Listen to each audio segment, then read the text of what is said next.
at the end of every episode, we ask a few different questions for the more opinion segment, and one of them is, if you could steal any work of art in the world and get away with it, like what would you steal? I think Shlomi referenced a Degas piece that people who know about art might know about. Alan mentioned a Goya piece that I don't think is necessarily top of mind for everybody. And then two of our most recent interviews, one of them with an artist who I think is relatively educated in the world of art, and another with somebody who had actually studied quite a lot of art history, and they said they would steal the statue of David and Guernica by Picasso. So I'm curious if you think we'll notice any trends between the art educated and the less art educated people, and what pieces they want to steal.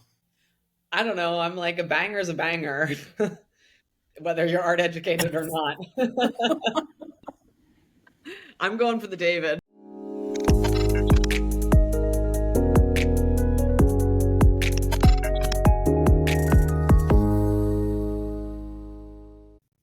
Hello, everybody, and welcome back to the MO Podcast, where we interview changemakers who are building monumental endeavors in the art and cultural sector. My name is Joey Flores. I'm here with my co-host, Jonathan Neal, and today our special guest, returning to the studio, is Rocket Caleshu. Rocket is a writer and artist liaison for Inversion Art. Today we're going to revisit our roundtable discussion format and talk about the 3 episodes we recently released on the podcast. The first of those episodes was an interview with Alan Snyder, who built the fractional auction platform aShareX.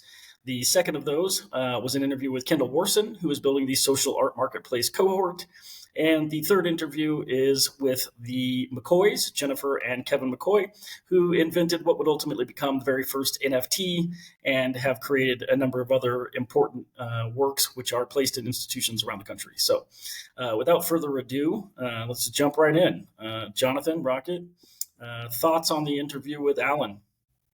Well, I want to let me just say one thing is sort of about all 3 episodes, if I could sort of wrap them together, which I thought was interesting. When we first began talking with the McCoys, Kevin and Jennifer McCoy, one of the things that they said to us was they had been involved in a bunch of new platforms and new opportunities, everything from crypto to other blockchain endeavors and other types of interests in those types of communities and elsewhere, which made them very kind of open to trying out new things. And I thought that they were a great pair of artists to bring in conjunction to this conversation about aShareX and Cohart as well, given that those are both fairly new platforms, both for sales and fractionalized auction offerings. And so the 3 episodes together offer a kind of, I thought they offered a really nice trilogy of people who are sort of very interested in experimenting and trying to build alternative platforms for either sales, auctions, or the art. Yeah, 100%. And I think, when we approached our artists about participating in the aShareX auction, pretty sure it was the McCoys who, without missing a beat, said that, that sounded interesting, exciting, let's do it. So yeah, they're definitely at the forefront of trying these new platforms.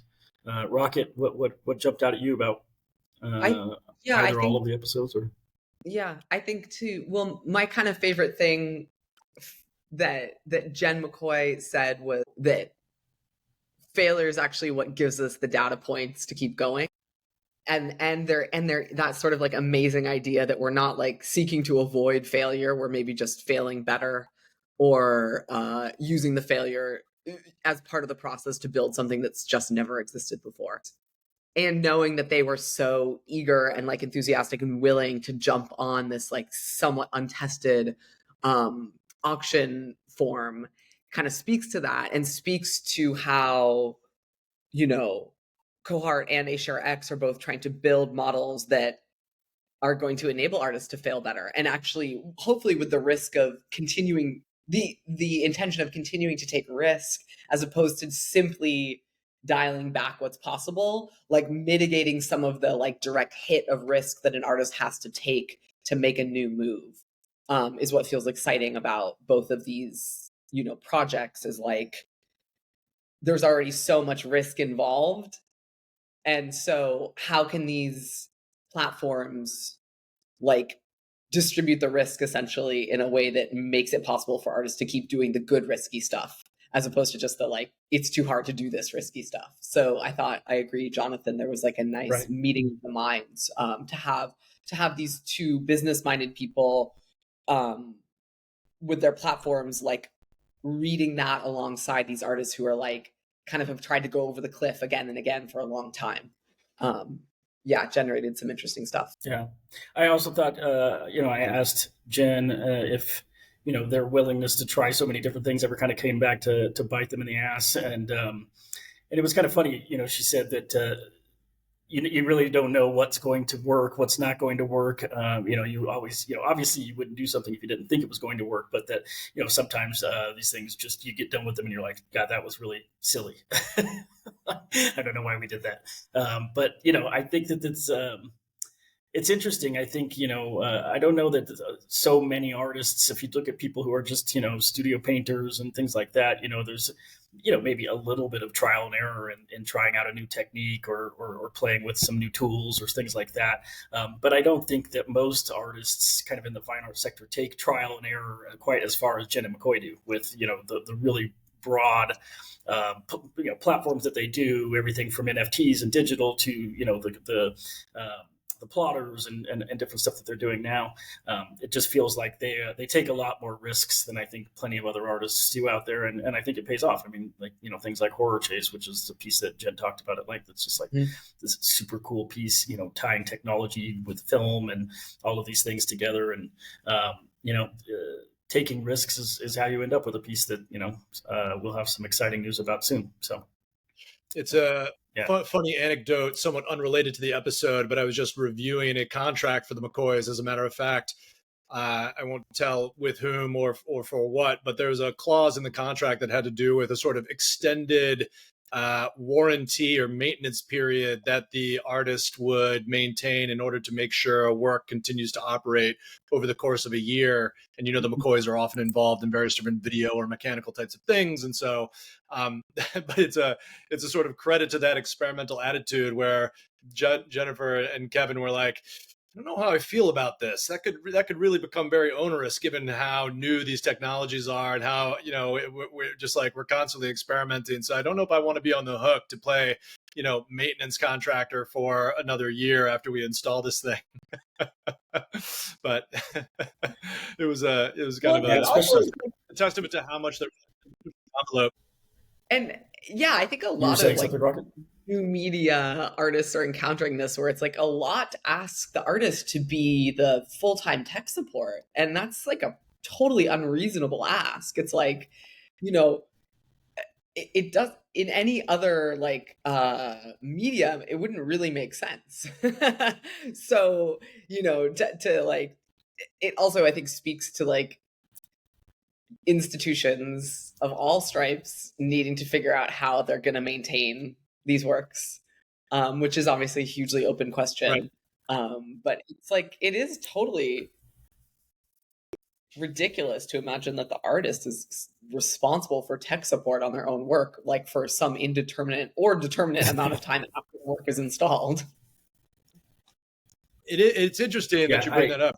It's a kind of confusion of the lines between like a product and an artifact, right? Like a thing that is being produced for a consumer versus an object that is tethered to the artist, the maker, and its value issues from that tether.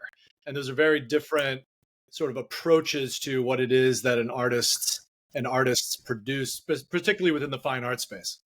I can't help but like kind of chuckle. I used to work and sell big ticket items at Sears back when Sears was still relevant. And I just feel like, now every McCoy piece that goes out the door, we should be trying to upsell the extended warranty. For 10% of the purchase price of the piece, you can bring this back, and if we can't fix it, we'll replace it. What else, folks? Interesting tidbits from the Kendall interview. I particularly appreciated the way that Kendall's platform demonstrates how diversified the quote unquote art market actually is. And, we often talk about this, but it's that there isn't a singular art market. There are art markets. There are some that gain more visibility and are often the topic of conversation in the art magazines and in the news, and feel like they're part of the kind of general cultural conversation. But it's also a reminder that there is a ton of activity that's happening just below that level of visibility, which is very vibrant and productive and supports quite an active group of artists and collectors and people who are finding ways of connecting with small makers and sort of boutique makers and artists who are doing interesting work, who are finding collectors and supporters for their practices. So I really appreciated that about Cohart and the way that that platform has been, I think, very self-consciously, building where it feels like it can build productively and doesn't feel like it needs to tackle the same audience and the same discourse as what we think of when we talk about the art market with maybe a capital AM. Yeah, I mean, well, and also, kind of talking about the very different types of collectors and sort of the different archetypes of them that, certain ones care about some things other than others, whether it be, connecting with and getting to know the artist, before they purchase the piece, because it's really an emotional purchase, versus people who really just want to understand, what is this artist's market like? What is pricing like? What are the odds that this is going to be a good investment, and so on and so forth. And then, this whole other group of people who maybe don't care about any of those things and really just choose art that they think looks awesome and is going to match the aesthetic of their home or whatever it is. And so it's interesting to see them kind of try to tackle, these different types of collectors and create a marketplace that, appeals to, to people who have different purchasing criteria. Right. I suppose that's also true of the aShareX platform. I mean, I know, obviously Alan and the aShareX team helped us sell the collection of reversion art work, which is by more up and coming artists. I think some of the auctions they have planned coming up in the near future are, some of these artists that, artists that people within the art world would immediately recognize by name. And so I'm sure it will be very different sort of, experience trying to round up investors and fractional bidders for those types of works than it was for the works that we have. And so I think, all of these companies that are selling art probably have to, unless you're just, really niched into one type of work, are definitely all dealing with this aspect of like, certain things being important to certain collectors and not others. And, how do you create a platform that appeals to multiple groups of people? I am curious to know if you two have comments on sort of in the postmortem of the aShareX inversion art sale, sort of what that was like for our inversion art artists and sort of what ripples you see something like this making possible. Or if you have any, just kind of, I'm just curious about the impressions of doing something, because I've never participated in anything like it. Of something of like having the artists kind of come together in a way, it creates a kind of collectivity to break to name to place and name the works together as like this unified lot. When all of our artists are working in lots of really different ways and would not necessarily curatorially come together per se as under a single lot, but did in this instance. And sort of if there was anything around that you noticed, and also if just any impressions one-on-one with the artists around being either like early emerging career and participating in this kind of thing, being in an auction that isn't just like a charity auction or some of the like more typical auction forms that early emerging artists generally are asked to do. Yeah.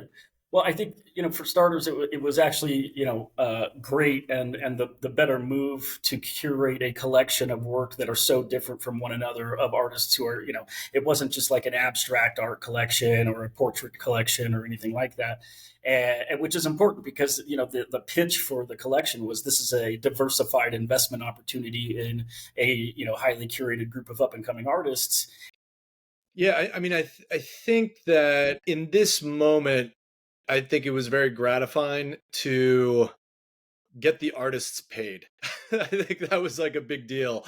And I think the artists were happy to sort of be a part of this sale, and then they were pleased when it went through at the price that it went through. Was very validating for both the platform and the artists, and for the valuations that the works had and the valuation of the collection altogether.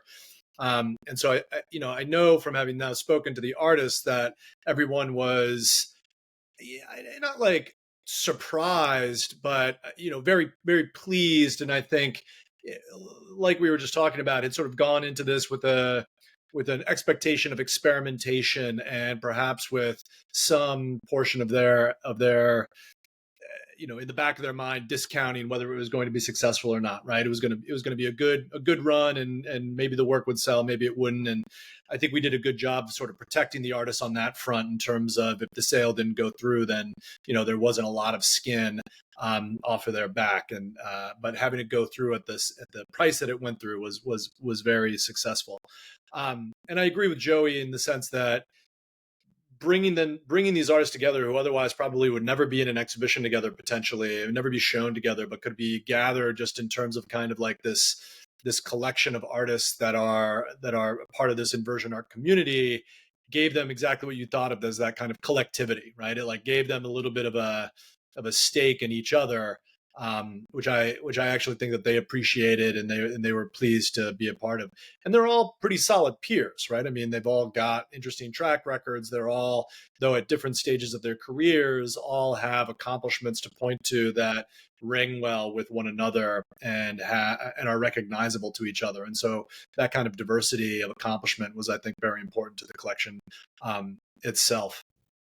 But again, I think that it was just, I think there's just more and more pressure today, even on galleries, as we've talked about in some of our more recent conversations, which will be aired in the future.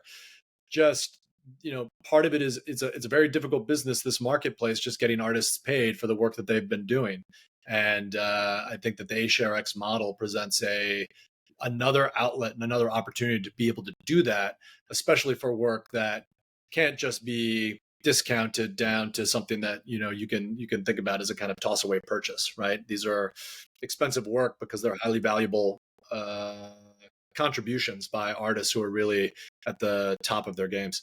Yeah, I think there's some interesting tie-ins to the Shlomi episode that we did, the first episode we released, because when he was building greenhouse auctions, there was some things that he did to service the primary market. When you're selling work directly from artists through their galleries, there's things.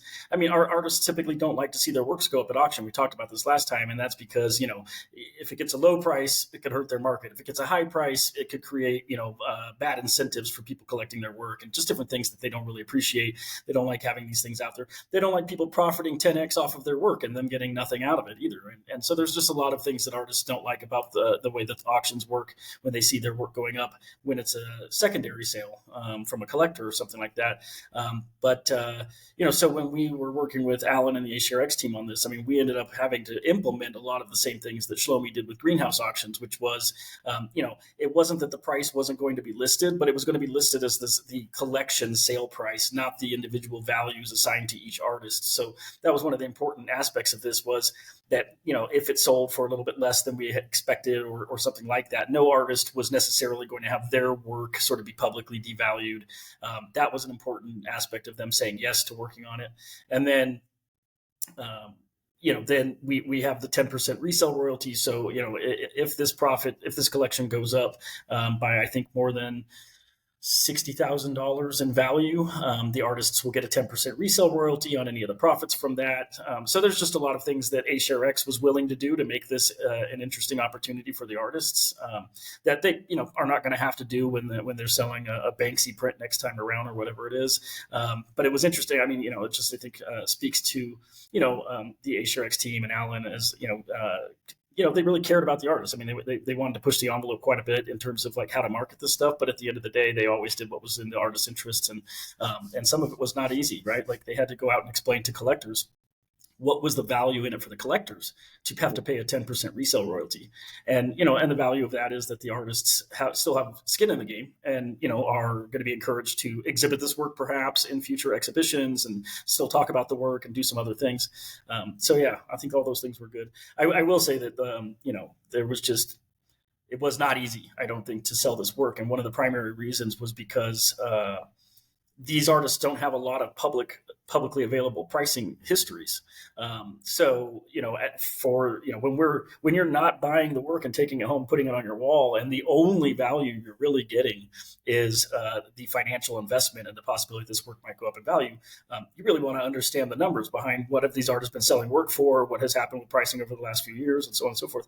And that stuff was just like not publicly available. It's not the kind of thing artists want us making publicly available. So we did provide as much transparency as we could.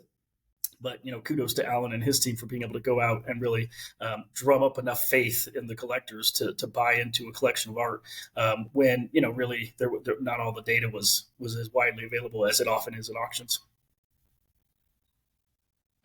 Yeah, I think that the underlying premise of aShareX, I just think is a winner, because there does seem to be demand from a sort of whole range of people to be able to gain access to assets that are otherwise kind of out of their reach, right? And to benefit from the dynamics of these marketplaces that seem to be otherwise out of their reach, right? But that arguably have a role to play either as portfolio diversification, as stores of value, hedges against inflation, other types of things that they can work in. But also there's a whole sort of social component, as we talked about, like being a quote unquote investor in a collection like this does give you some access to these artists and to the sort of ongoing track record of their careers and to the future exhibitions they're a part of. And you can go up to someone at an opening or at a gallery and say, oh, I'm technically an owner of a work by Ima Ime or Maria Gaspar or the McCoys. And not everybody can say that necessarily. And many people might then ask, in what capacity, and be like, oh, well, I had the opportunity through this fractional offering of their work that took place. I would love to see more of it. I was going to ask you to, though. I've been sort of thinking about this in the back of my mind. And I think these 3 episodes begin to put this on the table. It sort of feels like these are edging towards our kind of like, they're like the populist trilogy, right? There's a sort of populist bent in the way that these projects are happening. So aShareX has this kind of democratization of the auction offering by fractionalization. Cohart is building a social marketplace for easier access for collectors and information sharing and connections between artists and collectors.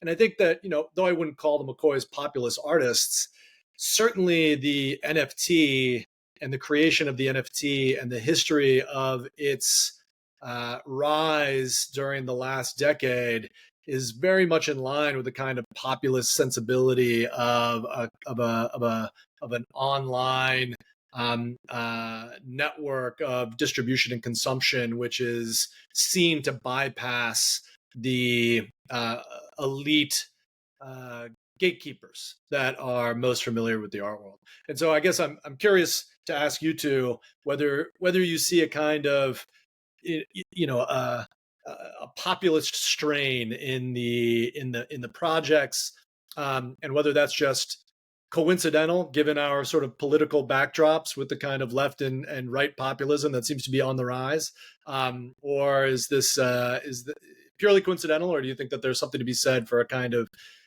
lack of a better word, a vibe shift in the art world moving towards these more, let's say, small d democratic offerings? Personally, I think if you look at what all of them have in common, so I think you look at like most of the startups that are happening in the art space are either tools for businesses, right? So you have like gallery software, inventory management software and things like that. But everything that's sort of like trying to expand access in the market, whether it be through sales or auctions or what have you, I think the common thread here is they're all trying to like level the playing field.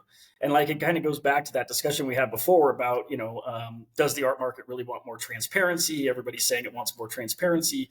And, my thought was that it's the people at the lower end of the ladder who are wishing there was more transparency, and the people at the upper end maybe that don't want it so much. And so I think that these startups all have in common, they're all trying to give access and make opportunity available further down the ladder. They're trying to, Cohart is certainly trying to make it easier for artists who maybe don't have a gallerist to sell their work. Shlomi and Greenhouse Auctions were very much trying to give galleries and artists the same type of opportunity for auction results as big time collectors have, and things like that. And then you look at Alan, and he's trying to open up the ability to invest in great fine art for retail investors who maybe only have $500 to put into an asset. So I think that, call them populist or call them what you will, but the theme that I see across almost all of the startups in the space is they're either tools to enable, some kind of new, efficiency for players within the art world. But if they're not just a tool, and they are like a marketplace play or something like that, the common theme seems to be that they're all trying to level the playing field for people who are not able to play at the most elite levels. Yeah. Building on that makes me wonder what the relationship between are we going to find that participating at that level, say as an artist, down the line makes it difficult to participate at a different level? Like, let me say more. Like, the little d democratic participation in a like vertically integrated sales effort, like Cohart, which I appreciated also how that, Kendall was bringing up, and the conversations were kind of also questioning, like, how much do we have to rely on these like monolithic big tech platforms and tools just for visibility, even though perhaps we wish that we didn't. And the McCoys certainly deeply invested in this question of like the ownership of image. But how much is participating at like a more little d democratic level going to potentially head off the capacity to participate in the capital E elite level later? Because there is so much there's so much subtle tracking in the more blue chip sides of the art world around the provenance of work and where artists have shown and how they've shown their work. And there's a pretty common, I would say, an ongoing like extant belief that like if you sell your work yourself, like online, off your website, out of your garage, etc., then it would not be beneficial towards being picked up by a bigger gallery later on. So how much are these conversations like, I think only time, I imagine only time will tell, but how much are these leveling the playing field? And are there, and this is very cynical sounding, but are there potentially ways in which it's going to prevent artists from actually being able to level up by having like accepted and tried to work around the limitations of some of the more elite, or whatever we want to call it, sides of the way that work is typically bought and sold or shown and acquired?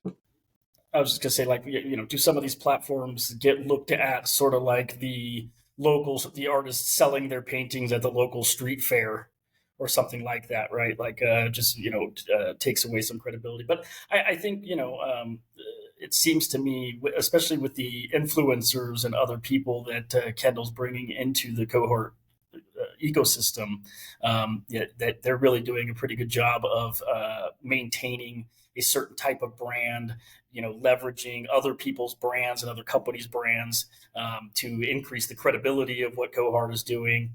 So I think, and I think that Kendall's just she's super aware of these dynamics, and you can tell by the how much she cares about the artist, that I think that would be something that would be top of mind for her. How do we make sure Cohart is considered a reputable and high quality place where work, where artists should be. Yeah, it's a very interesting thought, Rocket, that there's a kind of lack of or threat to upward mobility in certain networks. And that upward mobility we affiliate with certain institutions, certain brand name organizations within the broader ecosystem. And to a certain extent, artists and others are kind of protecting their cultural capital by trying to only appear within inside of those certain kind of elite networks and affiliations with those elite organizations. And there's gradations within that kind of set of Venn diagrams. And so the real question becomes like, who is interested and who in those organizations at those like quote unquote elite levels is genuinely invested in a kind of democratization or a kind of populism, and who isn't. And I what comes to mind are places like Newfields in Ohio. Was that Ohio? Where's Newfields? No, Indianapolis, right?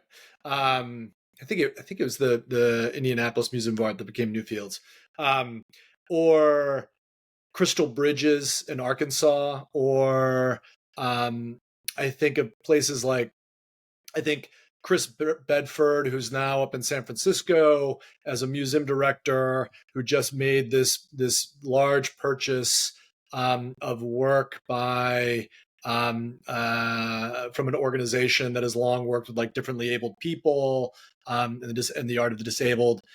There are these sort of moves within the institutional frameworks to kind of open up those provinces of elite taste to a sort of broader sensibility. But like you said, like at some point it comes down to like, who is buying what and who wants to be affiliated with who is buying what. And it just like, and it ends up being like the 8th grade lunchroom all over again, no matter where you are.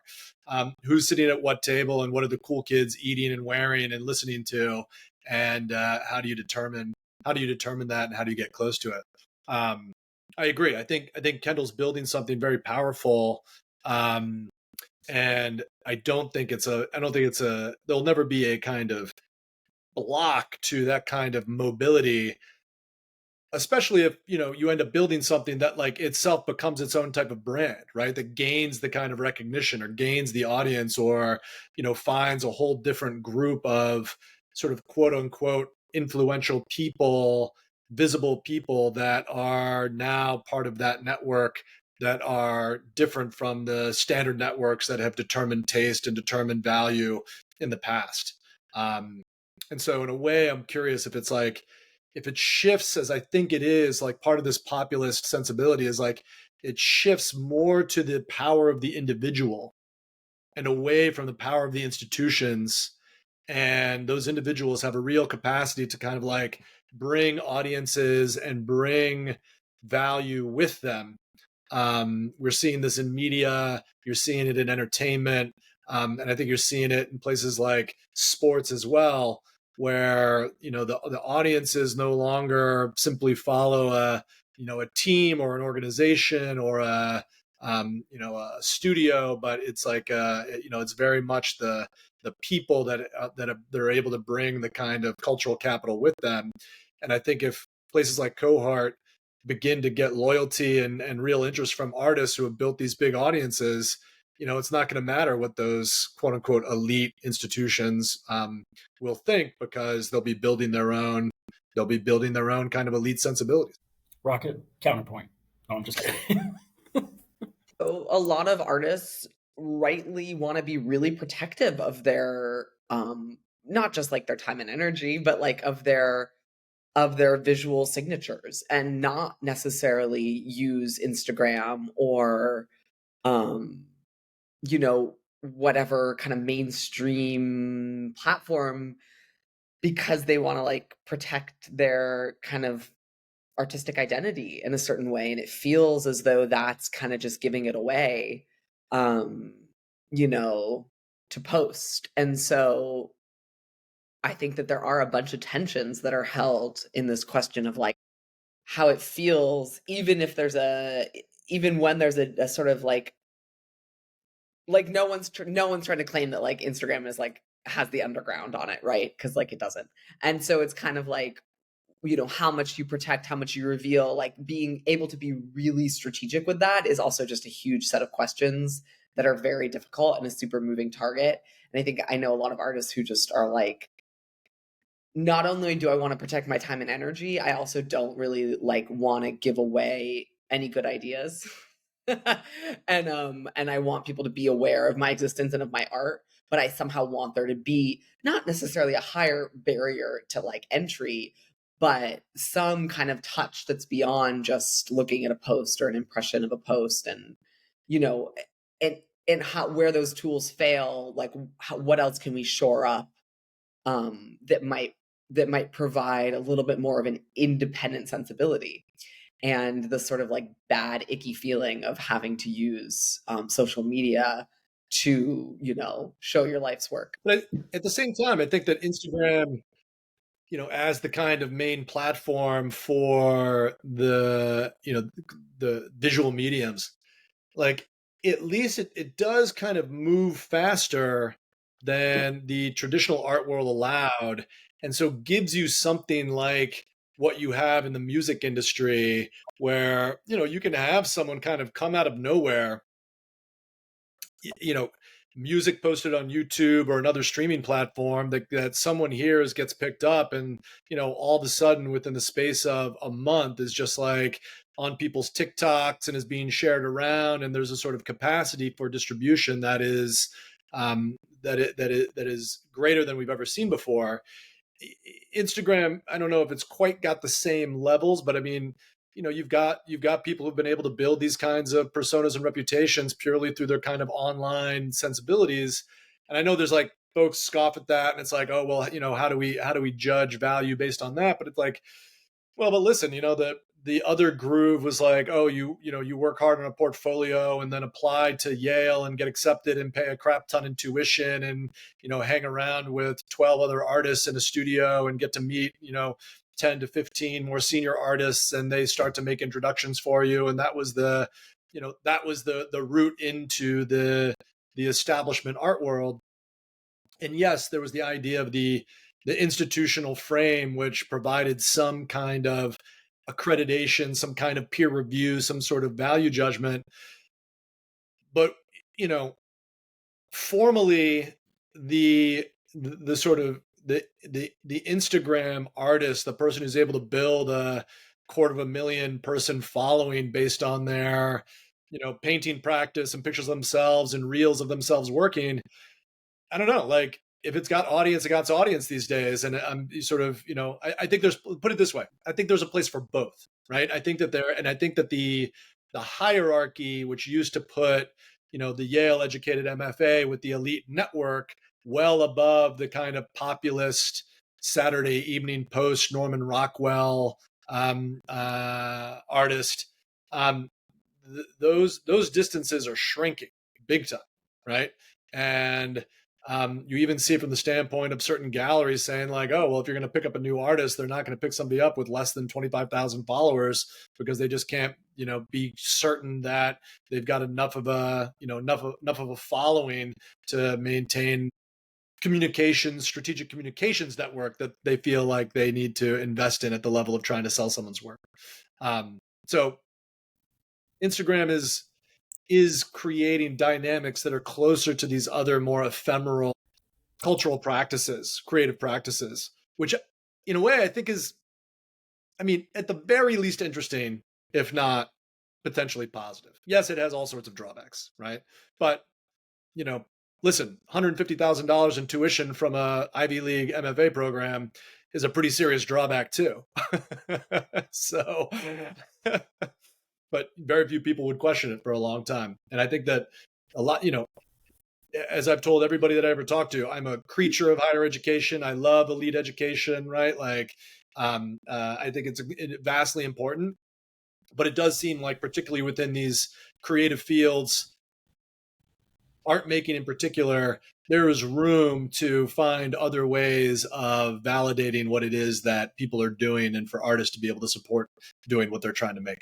Jonathan, I'm curious your opinion on this. So, what's happened with music over the past, couple of decades is, similar to the art world, whereas you had galleries, you have record labels. Record labels used to have experts go out into the bars, listen to bands, discover acts, sign them, and these people were, essentially kingmakers. But now, it's shifted to where the labels are just going out to YouTube and SoundCloud and these platforms and looking for artists who are blowing up on their own. I think that the fact that musicians now can record albums cheaply, put them out on YouTube and what have you, has turned the music industry into more of a meritocracy than it used to be.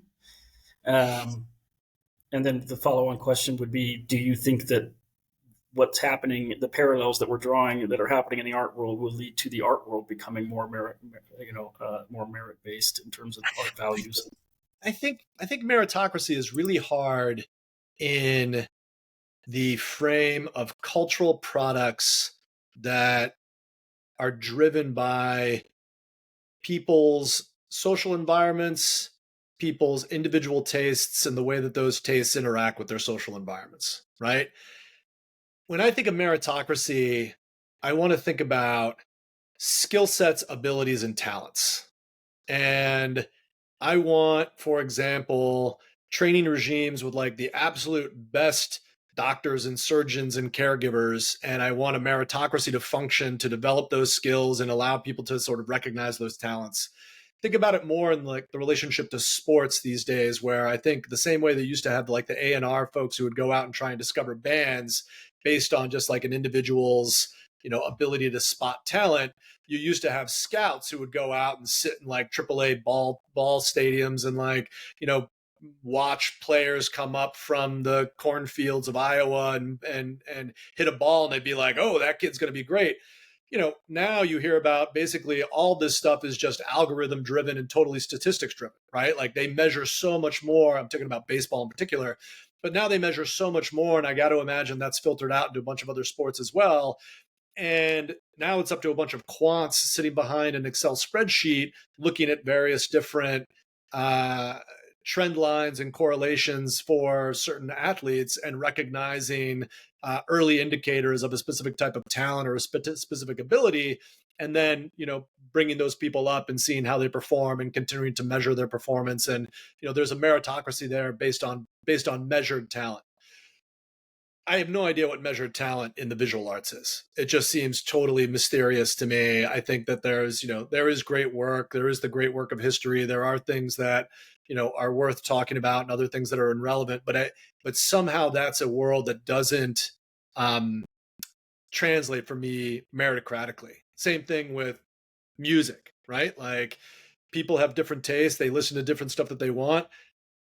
If there was going to be a kind of meritocratic system, the closest thing you would get to is the type of like peer recognition and peer review, where someone who's got some demonstrated talent is able to recognize and validate someone else's recognized talent. And I think that's what people wanted from MFA programs. I think that's what people want from things like the Grammy Awards. I think that's what people want from various different organizations that try and bring artists to judge other artists in terms of creating that meritocracy. But that's totally tricky, right? It's like a very different subjective type of assessment versus the one that is more measurable in these other fields. I think it's a little easier in the music space to have, a bit of a meritocracy because when you're selling millions of copies of an album or a single or what have you, as opposed to a one-of-one painting, there are numbers to crunch, right? You can you can have a YouTube fan base and a SoundCloud fan base, and you can say, well, yeah, they've got 2 million followers, but their most recent video only had this many likes. It's not a very engaged audience. Maybe they were buying fans or whatever. But there are ways to sort of like measure whether an artist has real engagement with their fans and things like that. I think it all sounds like meritocracy in marketing, right? Or quantifying the kind of marketing engagement communications strategies versus that somehow reflecting the quality of the music itself, which is what I would end up thinking of in terms of the kind of a meritocracy and the cultural. Again, it just sounds weird, right, to think about a meritocracy within the cultural product space. Right, because obviously, if it was a meritocracy, you guys would both be huge Tool fans, just like I am. So, right. But I think that there is the capacity of you get those artists together, right, and they've spent time with one another and they've seen one another play their particular instruments, and there are people who are like, oh man, right, like you've got to see this person, like they are like really good and better than anybody I've ever seen on X instrument, name whatever it is. We know that there are people who have vocal cords that are extraordinary and simply better than 99.9% of the people on the planet, and can do things with their voices better than anybody. So there are talents there, and you would want a system that raises those talents up to the extent that they are there and they're recognized. I think the systems that we have probably do a pretty good job of that. But the world is messy, reality is messy, and so is it a guarantee? Do we have, is it Soviet Russia in the 1980s when it was like an entire system designed to bring forward the best athletes in various different fields for performing at the Olympics in order to gain national stature? No. But the U.S. does an interesting job of trying to raise those things, raising up the interesting talents that are out there. I think that Instagram, social media networks in general, probably open those doors wider than they were even 20 years ago, right? In terms of what is visible to the quote unquote gatekeepers, what is visible to the people that sit on the various different selection committees for prizes, grants, awards, admissions, all those types of things that are usually populated by people who have gained some recognition and have some established credential. I gotta imagine that there's just a lot more information flowing, and so the more organized that information can be, and the less people are in love with their own network and their own credential and their own sense of quality, the more chance there will be for greater talents to emerge. Rocket, any thoughts further on this before I ask you a question? No, but I liked that. I found that very compelling. Thank you, Jonathan. So it's interesting. So we've got a few episodes that are in the can and won't come out until after we've released this one. And so, but at the end of every episode, we ask a few different questions for the more opinion segment. And one of them is, if you could steal any work of art in the world and get away with it, like what would you steal? And I found it's kind of interesting. Most of the ones we've aired so far, they may be somewhat known. I think Shlomi referenced a Degas piece that people who know about art might know about. But I found it interesting that, Alan mentioned a Goya piece that I don't think, is necessarily top of mind for everybody, and what have you. And then two of our most recent interviews, one of them with an artist who I think is relatively, educated in the world of art, and another with somebody who had actually studied quite a lot of art history. And they said they would steal the statue of David and Guernica by Picasso. So I'm curious if you think we'll notice any trends between the art educated and the less art educated people, and what pieces they want to steal. I don't know. I'm like, a banger is a banger, whether you're art educated or not. I'm going for the David. Yeah, I mean, yeah, exactly. Who doesn't want the statue of David? I mean, or Guernica for that matter. I mean, they're amazing. Yeah, now you wonder, like, why are these people naming these obscure pieces? Obviously, totally. you I'm like, just want to steal the most expensive piece of value. Yeah, exactly. It'll be a meritocracy based specifically just solely on price, right? I mean, like, I'm going to steal the most valuable piece, but literally just because it's the most valuable. But isn't it? But I want to ask don't you like, but you want to steal the David or you want to steal Guernica because they, on the one hand, they've got this like huge social recognition. They're iconic. They are inherently valuable. You want the thing.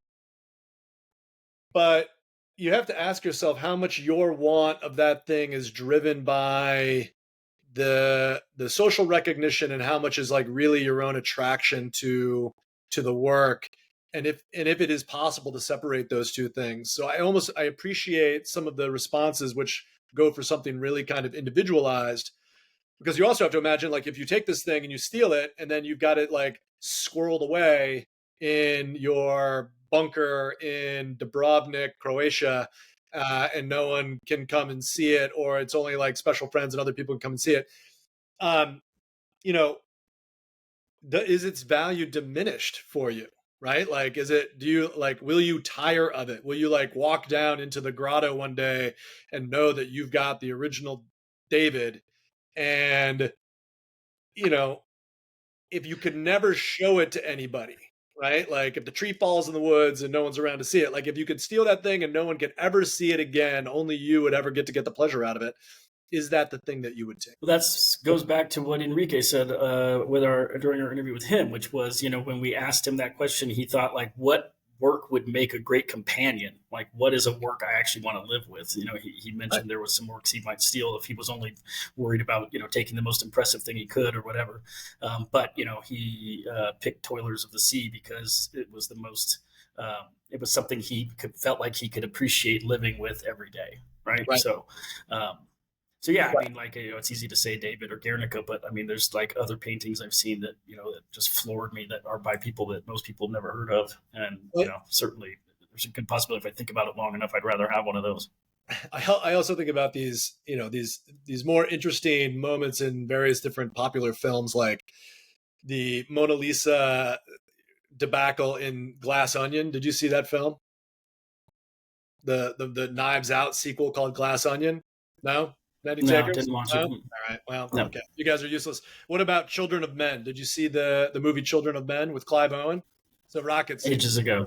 There you go. Yeah. So yes. Remember, it's a great moment in Children of Men where, society is falling apart, and Clive Owens, I can't remember his like, good friend or family member, whoever it happened to be, brother-in-law, is a some kind of senior peerage British official who has created this thing called the Ark, which is this repository of the David and other masterpieces of cultural value, which is being protected from the masses when the social, as the world falls into a kind of despair because global fertility has dropped to zero, and they're facing the extinction of humans on the planet. And of course it's set up as there's like the scene of this guy in this basic, beautiful modernist interior with these masterpieces around, money being spent on the preservation of these objects while the world crumbles around them, and the kind of absurdity of that effort, right? Or the absurdity of that scene, I always think about as well as a kind of interesting thought experiment in terms of, is who are the people that will become devoted caretakers of these cultural items? And I think that in the long run, those caretakers have to be real fetishists of the object itself, right? You have to want to like live with and cherish the thing, and the social value may have been instrumental in sort of developing some of that fetish.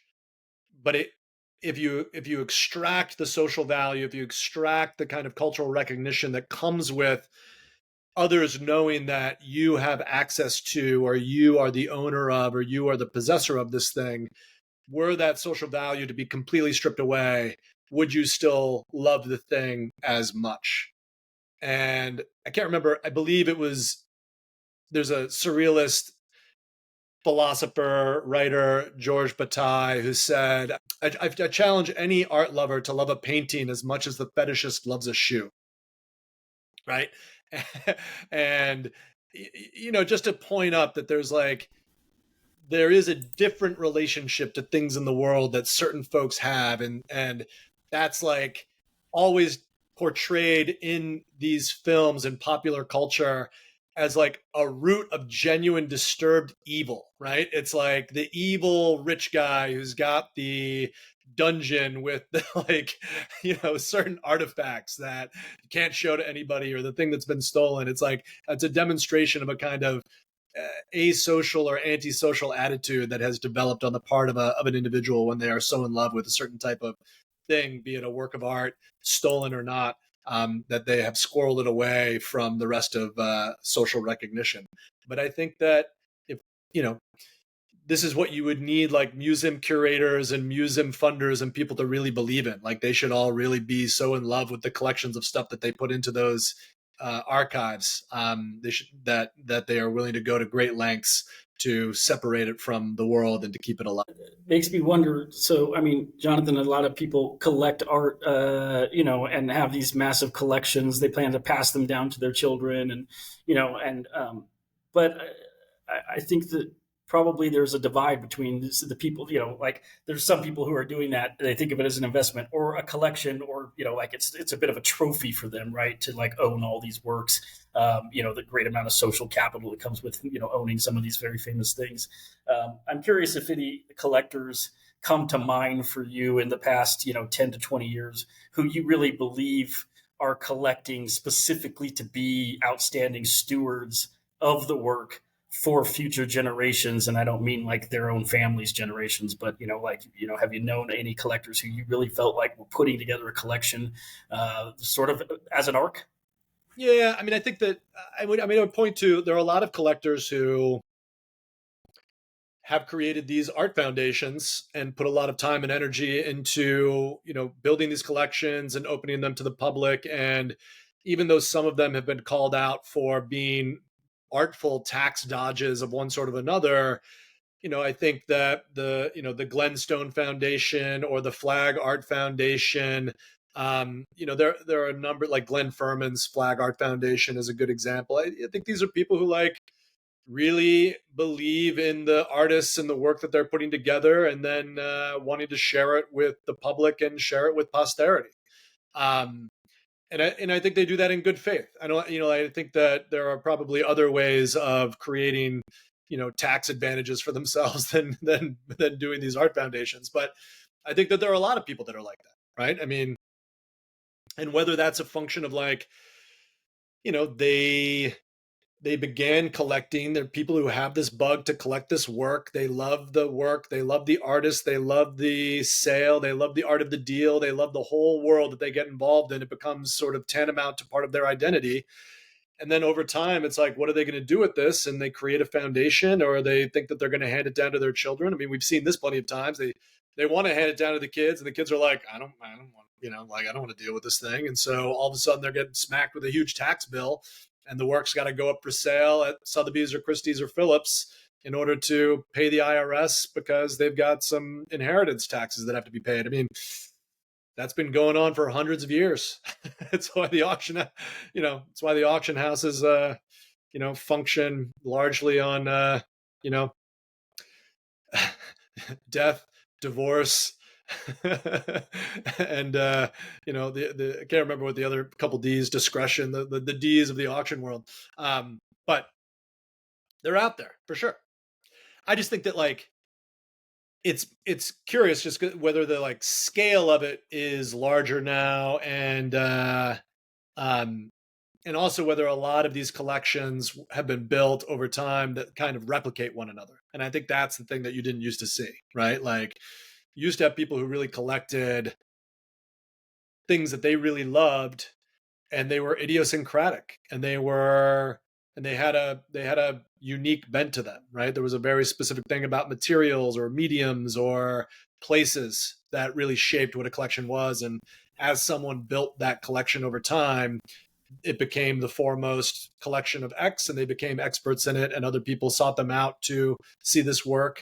And they really did steward those types of things down through the years. I think there are a lot of art collections that probably duplicate one another these days. Right, like it used to be, I collect art. Oh, what do you collect? I collect, stuff from the Dutch Golden Age, just to do a callback from earlier, right? And like, and specifically this and that and these little things, and also this like tangential but highly relative or relevant, offshoot of that type of collecting. And nowadays, you have all these collectors. They're like, yeah, I feel really great about my collection right now, but I'm definitely missing a Koons. Yeah, right. They just want to like check all the boxes of famous artists whose work they have in the collection, and just be able to say, oh yeah, I've got a Warhol, I've got a this, I've got a that, and that, like, the only theme is just that everything I collect is by somebody relatively famous, and I'm just sort of like I'm on like an art scavenger hunt, as opposed to having like some sort of curatorial angle. Yeah, and for example, there was a great article in the New York Times recently about a forger who created a whole bunch of forged wood blocks for woodblock printmaking, and particularly talented forger, and had created this kind of industry around these wood blocks and the prints that come from these wood blocks. And remember, these wood blocks are not just like artworks, but like medical illustrations, et cetera, et cetera. And he was ultimately found out because there was a collector who was like the foremost collector of medical illustrations and medical wood blocks from, early medical and scientific treatises that showed operations and equipment and devices and all this kind of crazy stuff, from hundreds of years into the past. And woodblocks were really the way that publishers used to create illustrations and manuals and pamphlets and textbooks and things like that, going back 100, 200 years. Anyway, so this collector is like the foremost collector of this stuff. He's got a private museum. It's on display to the public, but it's like, is there value there? Of course there's value there, but it's like, but he's just like, he's a doctor himself, and he's just like obsessed with this material. It's like super interesting. His family talks about him as a weirdo. His family talks about how it's like, he's constantly going on treks to seek these things out and find them, and, et cetera, et cetera. And he was the one who ended up, throwing flags on some of the wood blocks that were showing up from this guy, and figuring out these various different connections that, demonstrated how some of this stuff was not real, and alerting the FBI and getting the authorities involved, and so on and so forth. And it was outside of the kind of, catch me if you can story that was associated with it, it's the depiction of like a collector, right? The person who has a kind of obsession with a very specific thing that may or may not be closely related to their professional life, but which has to connect up with a whole bunch of other emotional and psychological and affective states that person has in order to drive them forward to do what it is that they want to do, to become that much of an expert in it, right?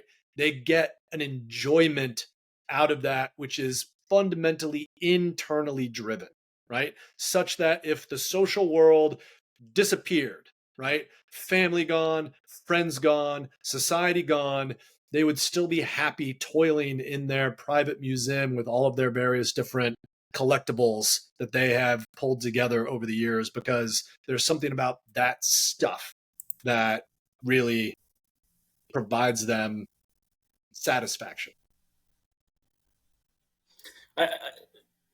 Paul Graham from Y Combinator actually talks a lot about how some of the greatest like inventions and discoveries come from somebody having this like ludicrous fascination with something everyone else would consider really boring, so like, oh, I study this particular type of toad and I just sit there and whatever. And one of the easiest examples to point to is Darwin with the finches, right? I mean, like, he was just like obsessed with these finches, and then through watching them and just all these things comes up with this incredible theory. And so yeah, it's just interesting to me that if you bury yourself in this stuff and you're just like infinitely fascinated by it, and truly dig into it, you become an like, I mean, this collector you're talking about is obviously like an expert of that era, I'm sure too. And just, when those wood blocks started changing from this format to that format, or, or what have Absolutely. you.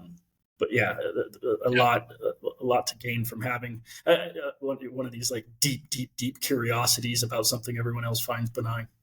Right. And I think that there are art collectors who have that deep curiosity and that obsession.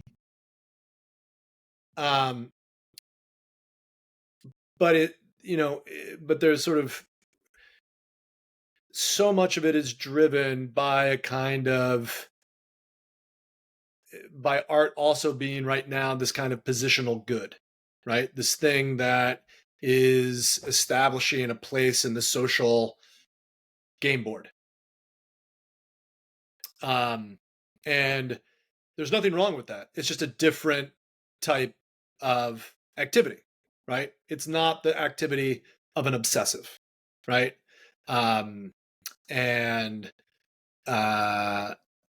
which is fine. Again, it's like there's no, like, I don't pass judgment. It's just a different type of activity. I think, I can't remember their names, but I remember back in New York when I lived there decades ago, there was a collector couple that really just focused entirely on artist books, right? Artist produced books, starting with things like Ed Ruscha's, gasoline stations and parking lots, but, everything. And that just became, the core thing that they did, right? And it's because they were inexpensive, they were relatively unique. They are the types of things that artists would make, not for personal gain or to get their work into the museum, but just a kind of, an activity of making. It's got a medium associated to it. It's got a history associated to it. It's got various different technologies associated with it, different kind of materials that you could really experiment with and get interested in. And so they were just like the foremost collectors of artist books. And listen, I'm sure some museum is coming, has been courting the hell out of them to get access to that collection when it comes time for it to, pass on into the next set of hands, because that would be very interesting, right? That library is going to be a very interesting, unique, scarce, but probably important piece of archival, cultural stuff. And I always thought that was like, give them a lot of credit. That's like, if I was a collector, a genuine collector, I think you'd have to have some true focus like that, right? Yeah, it's kind of like the baseball collector who collects jerseys and this and all of these things, and very similarly to what we were talking about, I was like just trying to check off the boxes of the very famous things they have. Oh, I have a Babe Ruth baseball. I've got this and that, I've got that. But it'd be a completely separate thing if you had like just gloves from all-time base stealing record breakers, right? And that was it. You just like all you do is collect stuff for people who stole massive amounts of bases, and that's all you cared about. And like that collection is just like so much more interesting to put up in a museum than one that's just a hodgepodge of every again, where the person was just on a scavenger hunt to get the Babe Ruth baseball and the right. And remember, there are so many more sports obsessives out there than there are art obsessives. So many more. Like sport obsessives, are born, every second, right? It's just like you look at the numbers and the emotional investment and the and it's a great lesson for artists in the art world to keep in mind, right? It's like, what will it take for an artist, visual artist, to command the visibility and the loyalty and the interest that LeBron James has been able to command, right? I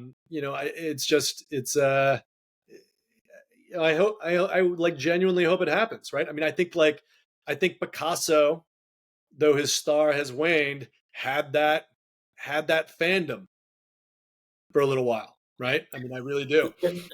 It's so funny that you say that. So, I was just on a trip with my family. We went to the Picasso Museum in Barcelona, and when we were leaving there, my sister was like, she found the museum super interesting. I didn't even know if I should tell this story. I feel like I'm going to get shamed by being 1 degree separated from my sister. She says, why, it's so interesting to me, but outside of Picasso, like, you just like nobody knows any art stars, like, like you have like you're talking about LeBron James and all these people, and even if you're not a basketball fan, you know who Michael Jordan is and all of these things. And I was like, well, I mean, I think there are art stars. I mean, obviously everybody knows who Andy Warhol is. My sister's like, who? And I was like, oh Lord. I mean, I guess she's right. Like, we even, we think that everybody knows these people, but my sister, who has a degree in the arts and certainly, appreciates art, said she didn't know who Andy Warhol was. And I was like, okay, well, I mean, you've made your point. I'm not sure I want to talk about it any further, but I guess those 15 minutes of fame are long gone. Yeah, really only lasted 15 minutes. My sister was born after that. All right, well, Rocket, you haven't said much in a little while, and last time I tried to put you through the more opinion segment, but I think making you answer all 3 questions has lost its thrill for me. But I do want to ask you the third and final question. So, if you could steal any work of art in the world and have it for yourself, what work of art would you steal? That's a lot of pressure, Rocket. No, I know. After this conversation, especially after this conversation. Like, is it for the love of the game, or is it for the love of the market? Is it for the love of humanity, or is it for your own personal fetish object obsession? What pair of shoes would I steal? Yeah. Too high. Maybe we should change the question for future episodes. If you could steal and have any piece of art, but you could never show it to anyone else, and no one else could ever know that you have it. Totally. No one could ever know that you have it. What would you take? Because I think that changes it a lot. Which I love too, because that's also just like a mega troll. Like, where did it go? No one ever gets to see it again. Like, you could play that not out of your own personal sense of obsession. But they kind of are 2 really different questions, and it's interesting. I know this is sort of didactic, but it is fun to hear how people approach it, because it's like, there's work that I remember being really moved by, like when I was in college, but that was, and so like that like speaks to some like sense of like historical obligation in my own trajectory of my life, and also like how, what I was taught as culturally relevant versus just like how life has panned out and how my interests have changed and shaped through the people that I've been exposed to, and how those are totally different things. And like, if you're in the art world, like the kind of art that you're going to be excited about is probably really different than the kind of stuff you're getting taught in Art History 101. And that's like beautiful, and I think, so it's really hard to say. I would actually, can it be a time travel question? Let's hear your counter question proposal, and then we'll decide. Well, my question is like, what if it's a performance piece that you wish you could have been at? Like, is that an acceptable answer? Okay. Do you know what I mean? Yeah. I mean, object, yes. An object? No, I think that's interesting. That's interesting. Yeah. Let's go with it. Well, now you're like, I don't know. I just wanted to know if that was okay, but I don't have one in mind, actually. This is partially because he died recently, but imagine if you could have seen Pope L on his crawl, that like to have been like alive in New York and get to like witness that, whether with intent or simply to have come across a person crawling across New York City, sounds pretty unbeatable to me. I don't understand what's so important about that. I went to the Mescal Festival yesterday in Oaxaca, and I had to crawl home, and nobody's going to put that away for posterity. So Yeah, no one cares about that. well, now I have to go look that up because I don't know what that is, and so now I feel like my sister, basically. It's a beautiful piece. I'll have to check it out. Jonathan, you never had to answer the question if you could steal any work of art in the world and get away with it, but you could never show it to anybody. But maybe your family, but nobody else could ever see it. I would steal Marcel Duchamp's 3 Standard Stoppages, which is a work that is at the Museum of Modern Art that is a kind of encapsulation of a whole bunch of the things that Duchamp did, which is also not particularly interesting to most people. So I feel like it wouldn't bother anybody if they didn't have to see it anymore. But I think it's like a very cool work, and the shtick for that work is it's in Duchamp's notebooks, he talks about dropping a 1 meter length of string from the height of 1 meter, and then drawing a line based on how the string falls. And then he claims to have sort of performed that exercise, and then drew the lines and created templates from the lines that the strings made, and then used those templates, these kind of very subtle curves, and mounted them on glass, and then packaged those 3 glass stoppages in a wood case. And there's a whole dialogue with photography and what it means to make a mark, and the status of the artist in the age of photography, the status of the artist in the age of what he dubbed the ready-made. And I think that this is a whole conversation, is a philosophical object that we are still in some sense consumed by. Maybe, I don't know yet, maybe that era is moving away, but it's still something that I've always enjoyed thinking about and liking, and I think that I would take that and I wouldn't care if anybody else saw it, because showing it to other people, they'd be like, so I don't care. But good philosophical object. Very cool. Well, yeah. I would say I hope you have it one day, but I would never get to see it, so yeah, it doesn't really matter to me. Well, Rocket, I like your about what historical performance or action you wish you were present at. That's a good one. I've got to think about that. We might have to answer that on the next roundtable that we do. Yeah. Just because, does it always have to be an art related? Only because we're art related, but no. I mean, I just think it's an interesting question especially because so many of the people we're talking to's own work or taste might run towards performance. I think it's a fun question, and also just to imagine like what period of time. Like when I was little, we lived in Marin, and we lived down the street from this dancer named Anna Halprin, who's become like quite well known as this contemporary dancer. But my parents would always be like, I don't know, there's just like hippies dancing up the street, So like the context for me was like not as modern art, but like now I have a completely different understanding of what it meant that Anna Halprin was like dancing up the street from us when I was a kid. And I think just being able to like imagine ourselves in different contexts is always like exciting. And there's so many mid to later part of the 20th century context that art context I just narrowly missed, that I like, wish I could have been at that, but wasn't quite old enough. And I think it's fun to, even imagine the near past of our own art context as like such a rich one.